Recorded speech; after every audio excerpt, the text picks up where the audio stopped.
ಇರುವ ಅಮರನಾಥ ದೇಗುಲದ ದರ್ಶನಕ್ಕೆ ಮತ್ತೊಮ್ಮೆ ಕಾಲ ಕೂಡಿ ಬಂದಿದೆ. ಮಹಾನ್ ಬೈರಾಗಿ ಆದಿಶಕ್ತಿ ತಪಸ್ಸು ಮಾಡಿದ ಪವಿತ್ರ ದೇವಾಲಯದ ದರ್ಶನಕ್ಕೆ ಸಾಗರೋಪಾದಿಯಾಗಿ ಭಕ್ತಾದಿಗಳು ಕಾದುಕೊಳ್ಳುತ್ತಿದ್ರು. ಇಂತಹ ಭಕ್ತರಿಗಾಗಿಯೇ ಜುಲೈ 3ರಿಂದ ಆಗಸ್ಟ್ 9ರವರೆಗೂ ದೇಗುಲ ದರ್ಶನಕ್ಕೆ ಅವಕಾಶ ಕಲ್ಪಿಸಲಾಗಿದೆ. ಅದ್ಯಾಕೆ ಈ ದೇವಸ್ಥಾನಕ್ಕೆ ಹೋಗಲು ಕಾಲಮಿತಿ ಇದೆ? ಈ ದೇಗುಲಕ್ಕೆ ಹೋದರೆ ಸಿಗುವ ಫಲವೇನು? ಒಂದೊಮ್ಮೆ ಅಮರನಾಥ ಯಾತ್ರೆ ಆರಂಭಿಸಲು ಇಚ್ಛಿಸುವವರ ಸಿದ್ಧತೆ ಹೇಗೆ?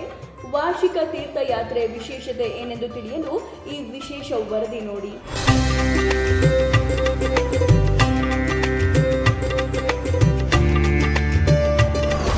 ಶ್ರಾವಣ ಮಾಸದ ಅಮರನಾಥ ಯಾತ್ರೆ.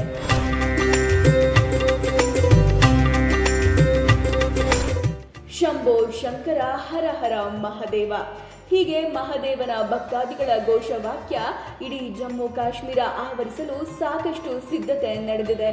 ವರ್ಷದ ಹಲವು ದಿನಗಳು ಹಿಮದಿಂದ ಆವೃತವಾಗಿದ್ದು, ಶ್ರಾವಣ ಮಾಸದ ಜುಲೈ ಮತ್ತು ಆಗಸ್ಟ್ನಲ್ಲಿ ಮಾತ್ರ ದರ್ಶನ ನೀಡುವ ಮಹಾದೇವನ ದರ್ಶನಕ್ಕೆ ಕೋಟ್ಯಾಂತರ ಭಕ್ತಾದಿಗಳು ಕಾತುರದಿಂದ ಕಾದಿದ್ದಾರೆ.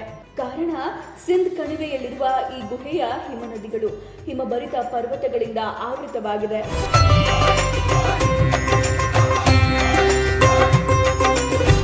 ವರ್ಷದ ಬಹುಪಾಲು ಹಿಮದಿಂದಲೇ ದೇಗುಲ ಆವೃತವಾಗಿರುತ್ತೆ. ಹೀಗಾಗಿ ಶ್ರಾವಣದ ಕೆಲವು ಸಮಯ ಮಾತ್ರ ದೇಗುಲದಲ್ಲಿರುವ ಮಹಾದೇವನ ದರ್ಶನಕ್ಕೆ ಅವಕಾಶ ದೊರೆಯುತ್ತೆ.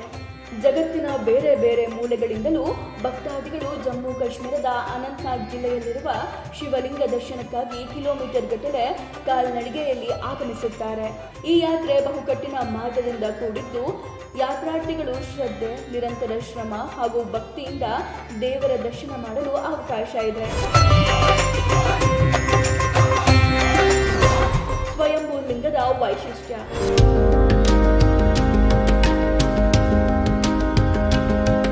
ಅಮರನಾಥ ದೇಗುಲದ ಶಿವನ ದರ್ಶನವು ವಿಶಿಷ್ಟದಲ್ಲೇ ಅತಿ ವಿಶಿಷ್ಟ.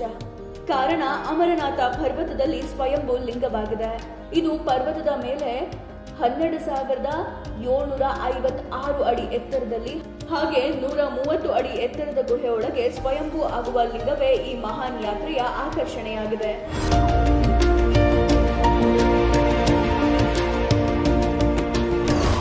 ವಿಸ್ಮಯ ಲಿಂಗ ಉದ್ಭವ.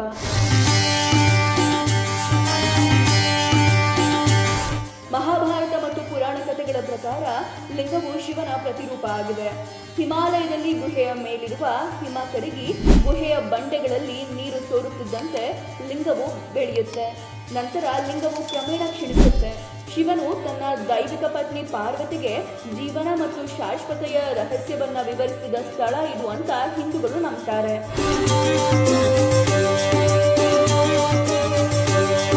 ಹಾಗೆ ದಂತಕಥೆಯ ಪ್ರಕಾರ ಅಮರನಾಥವನ್ನ ಮೊದಲು ಕಂಡುಹಿಡಿದವರು ಭೃಗು ಋಷಿ. ಬಹಳ ಹಿಂದೆಯೇ ಕಾಶ್ಮೀರ ಕಣಿವೆ ನೀರಿನ ಅಡಿಯಲ್ಲಿ ಇತ್ತು ಅಂತ ನಂಬಲಾಗಿದೆ. ಅಷ್ಟೇ ಯಾಕೆ, ಪಾಂಡವರು ಮಹಾಭಾರತದ ಯುದ್ಧದ ನಂತರ ತಮ್ಮ ರಾಜ ಸಿಂಹಾಸನವನ್ನ ಪರಿತ್ಯಾಗ ಮಾಡಿ ಆತ್ಮಶುದ್ಧಿಗಾಗಿ ಹಿಮಾಲಯದ ದಿಕ್ಕಿಗೆ ಪ್ರಯಾಣ ಆರಂಭಿಸ್ತಾರೆ. ಈ ಪ್ರಯಾಣವನ್ನೇ ಮಹಾಪ್ರಸ್ಥಾನ ಅಂತ ಕರೆಯಲಾಗುತ್ತೆ.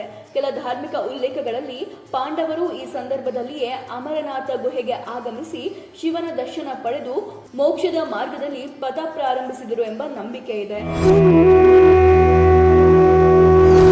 ಹೀಗಾಗಿ ಈ ಬಾರಿ 38 ದಿನಗಳು ಅಮರನಾಥ ಯಾತ್ರೆಗಾಗಿ ಭಕ್ತಾದಿಗಳು ಕಾತುರರಾಗಿದ್ದಾರೆ. ಅಮರನಾಥ ಯಾತ್ರಿಗಳಿಗಾಗಿ ಇರುವ ನಿಯಮ ಹೀಗಿದೆ. ಯಾತ್ರೆ ಮಾಡುವವರ ವಯಸ್ಸು 13ರಿಂದ 70 ವರ್ಷ ಇರಬೇಕು. ಹೃದಯ ಹಾಗೂ ಲಂಗ್ಸ್ ಸಂಬಂಧಿ ಅಥವಾ ಗಂಭೀರ ಆರೋಗ್ಯದವರನ್ನ ಅನುಮತಿಸುವುದಿಲ್ಲ. ಆನ್ಲೈನ್ ನೋಂದಣಿಗೆ ಅವಕಾಶ ಇದೆ. ಮೇಲೆ ತಿಳಿಸಿರುವಂತಹ ವೆಬ್ಸೈಟ್ ಅನ್ನ ಬಳಸಿ ನೋಂದಣಿಯನ್ನ ಮಾಡಿಕೊಳ್ಳಬಹುದು. ಕಂಪಲ್ಸರಿ ಹೆಲ್ತ್ ಸರ್ಟಿಫಿಕೇಟ್ ಇರಬೇಕು. ಆಧಾರ್ ಕಾರ್ಡ್ ಹಾಗೂ ಪಾಸ್ಪೋರ್ಟ್ ಗಾತ್ರದ 6 ಫೋಟೋಗಳು, ಮೊಬೈಲ್ ಸಂಖ್ಯೆ, RFID ಕಾರ್ಡ್, ಪ್ರವೇಶ ಮತ್ತು ಪೇಮೆಂಟ್ ಆಧಾರಗಳನ್ನು ಕೊಡಬೇಕು. ರೆಡಿ ಫುಡ್ ಅನ್ನ ನಿಮ್ಮ ಜೊತೆ ಇರಿಸ್ಕೊಳ್ಳಿ.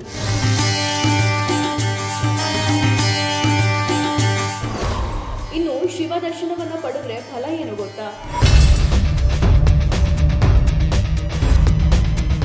ಪಾಂಡವರು ಯುದ್ಧದಲ್ಲಿ ಅನೇಕ ಜನರನ್ನ ಸಂಹರಿಸಿದ್ರಿಂದ ತಮ್ಮ ಮೇಲೆ ಪಾಪ ಇದೆ ಅನ್ನುವಂತಹ ಭಾವನೆ ಇತ್ತು. ಈ ಪಾಪ ವಿಮೋಚನೆಗಾಗಿ ಶಿವನ ಆಜ್ಞೆ ಮತ್ತು ಅನುಗ್ರಹವನ್ನ ಪಡೆಯೋಕೆ ಅವರು ಅಮರನಾಥ ಕ್ಷೇತ್ರವನ್ನ ತಲುಪಿದ್ರು ಎನ್ನುವಂತಹ ಕಥೆ ಇದೆ. ಶಿವನ ದರ್ಶನ ಮಾಡಿದ ಬಳಿಕ ಅವರು ಮುಂದಕ್ಕೆ ತಪೋಭೂಮಿಗಳತ್ತ ಸಾಗಿದ್ರು. ಪಾಪ ವಿಮೋಚನೆ ಆಗುತ್ತೆ, ಜೀವನ ಸಾಧನೆ ಆಗುತ್ತೆ.